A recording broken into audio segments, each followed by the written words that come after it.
thank you all for joining us today and being open to having this conversation. It's one dear to my heart. As Dean mentioned, the concept of a safe workplace or a safe and authentic workplace encompasses many, many elements, and only one is mental health. But that is one that is very close to my heart, which I'll get into in a moment, and one that I, want to focus on as its own small factor within a safe workplace.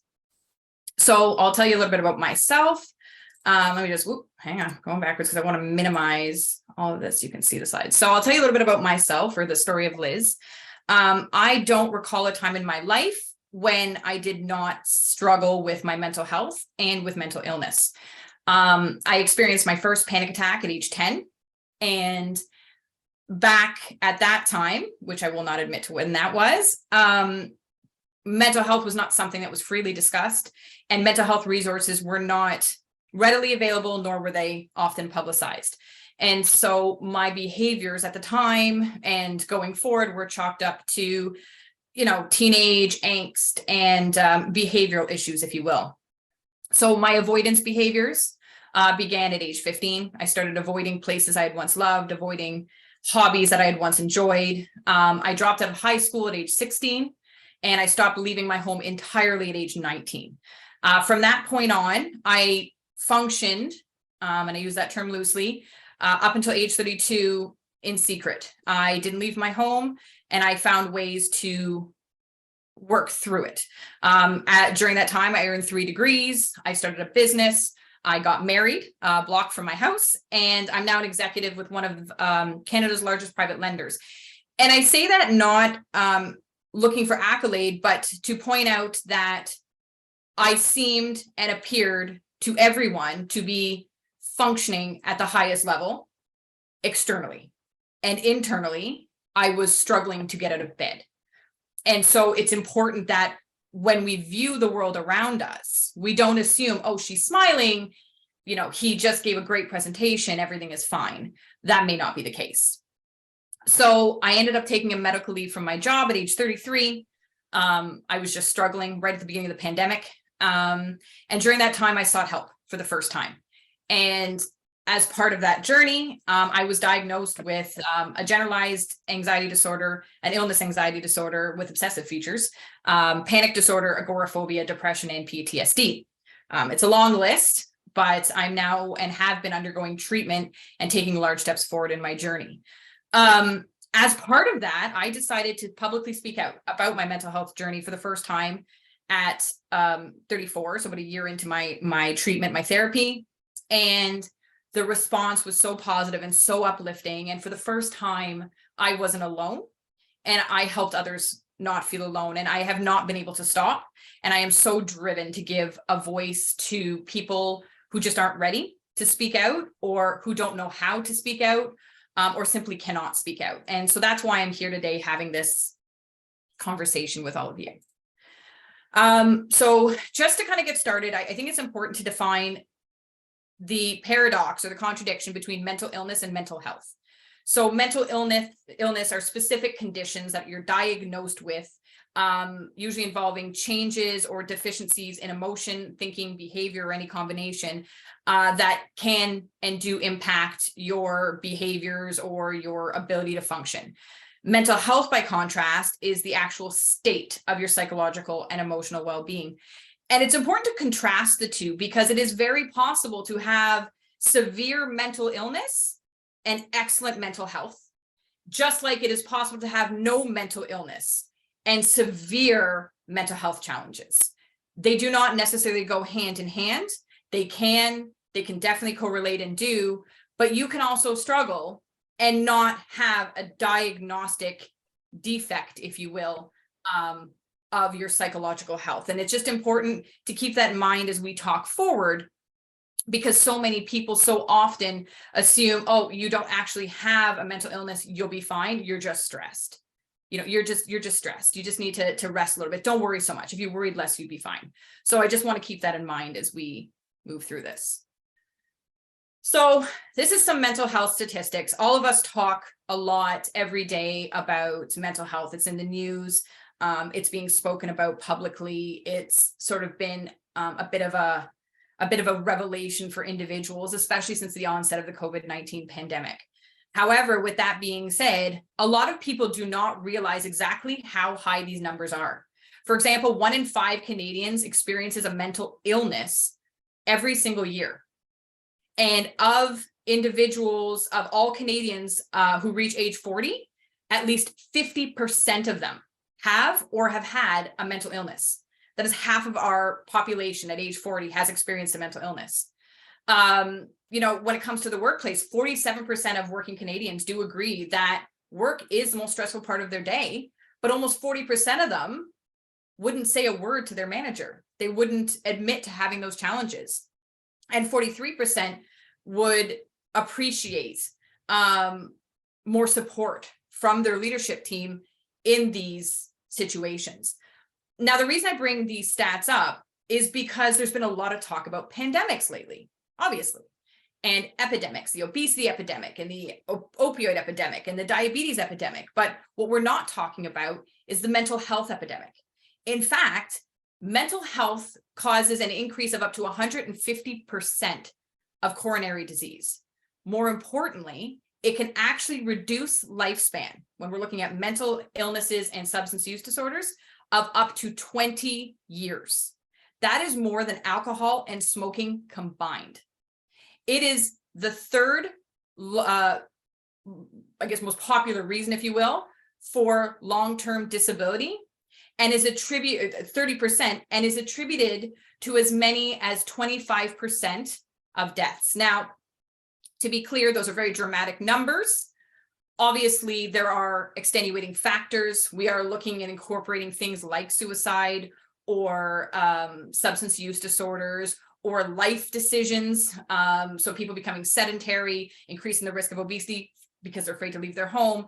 But all of these factors combine together to really demonstrate that mental health directly and completely impacts our physical health and our longevity. So one of the things I always talk about is it's important to look beyond the smile. That's something I say a lot, especially in my workplace. So I can speak from experience. It becomes very easy to pretend nothing is wrong. You become quite good at convincing yourself nothing is wrong. But there are both negative and positive cues that we can watch for in our workplaces, with our family, with our friends, in our recreation, that can help us identify when something, in fact, may be wrong. When I use the terms negative and positive, I'm not using them in their literal sense.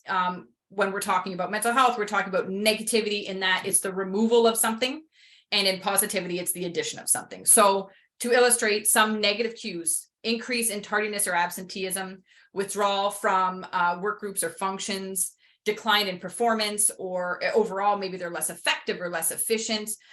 In your personal lives, maybe people suddenly are not as excited or as interested in what they used to be. Maybe they're canceling more than they used to. These are all withdrawals of behavior. So these are negative cues. Positive cues can include a sudden increase in availability, or being the first person to volunteer for every new project that comes up, or excessively seeking external validation, so reassurance seeking.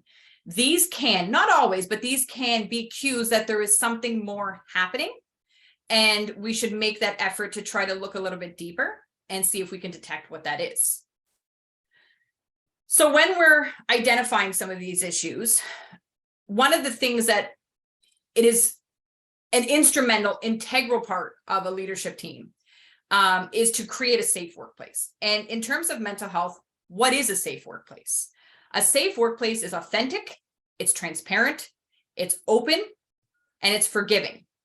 So first things first, as a leader, so all of us here, when we're leading our teams or even interacting with colleagues or people outside of work, we need to be transparent and we need to be open. So we should lead by example.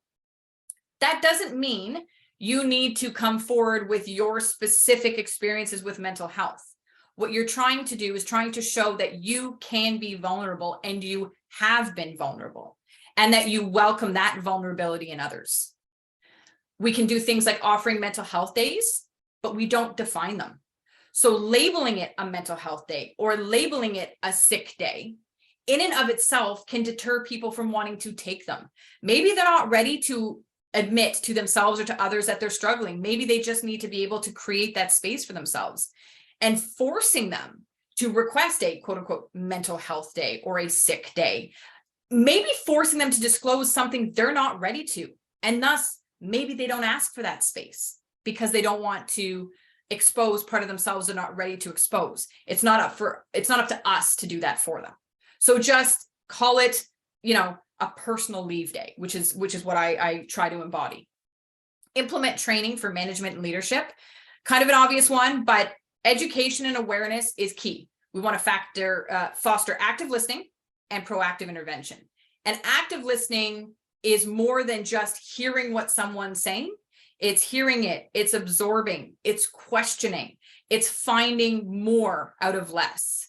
And so offering that training allows managers to identify when there could be cues, and then using those cues to foster that conversation and start listening for places that they can support. We want to make resources available. So the key to this is anonymity. Again, we never want to force anybody to feel like they have to admit to something that they're not ready to admit to, or acknowledge something they may not want to acknowledge. So having a anonymous resource access point, maybe it's a page on your intranet that doesn't track users, maybe users, like anonymous on Google, the googly wombat, and people are able to access these resources. They could be places to locate counseling or therapy, or where they can evaluate symptoms of anxiety and depression, because a lot of people don't realize that what they're struggling is their mental health.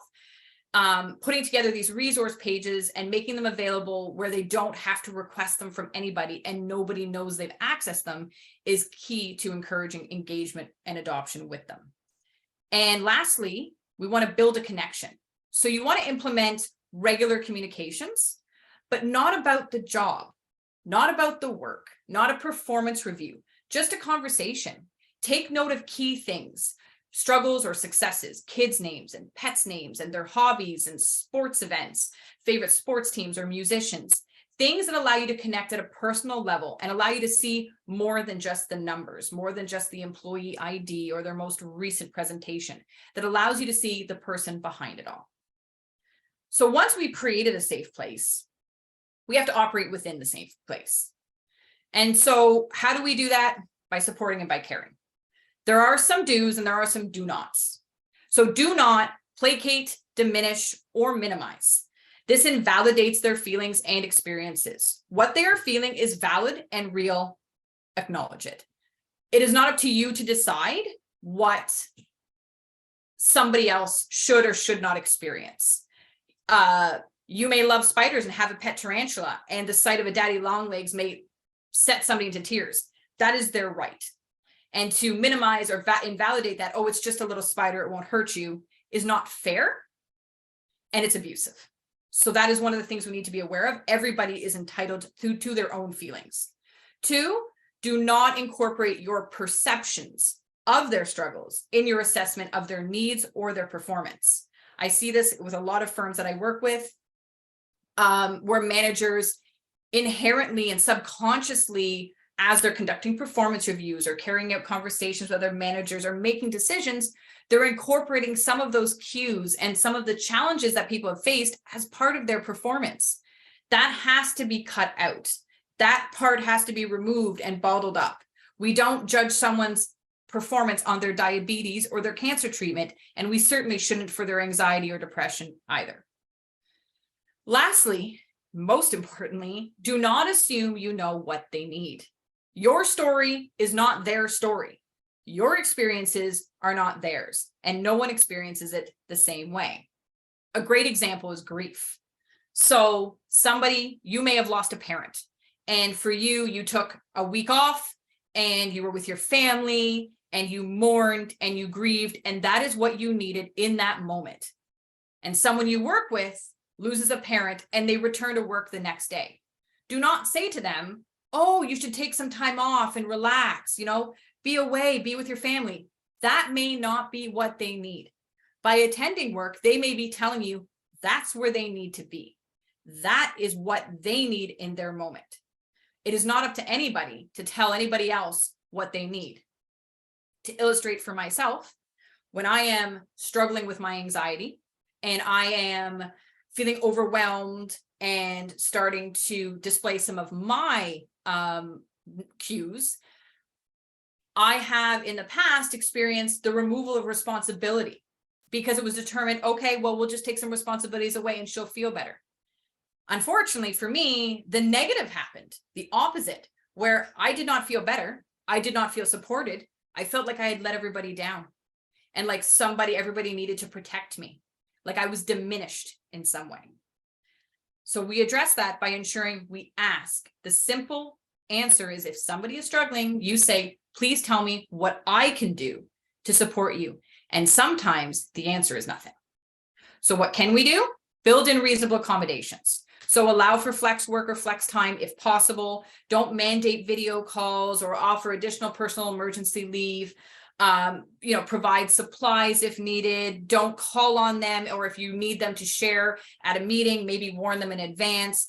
When we say reasonable, obviously, as individuals in business, we need to be cognizant of the needs of the business, but we need to balance that with the needs of the human. And so we want to try to make any reasonable accommodations we can to support and uplift. If they do take some time off, enforce return to work programs that are built in collaboration with them. Don't use cookie cutter. Again, no two individuals are the same. What works for one may not work for the other. And finally, remind them that they're enough.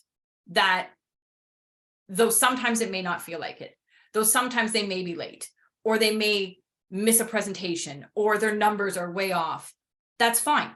They're still enough. They are valid and they are enough. And that is the message that everybody needs to put out to really have an impact.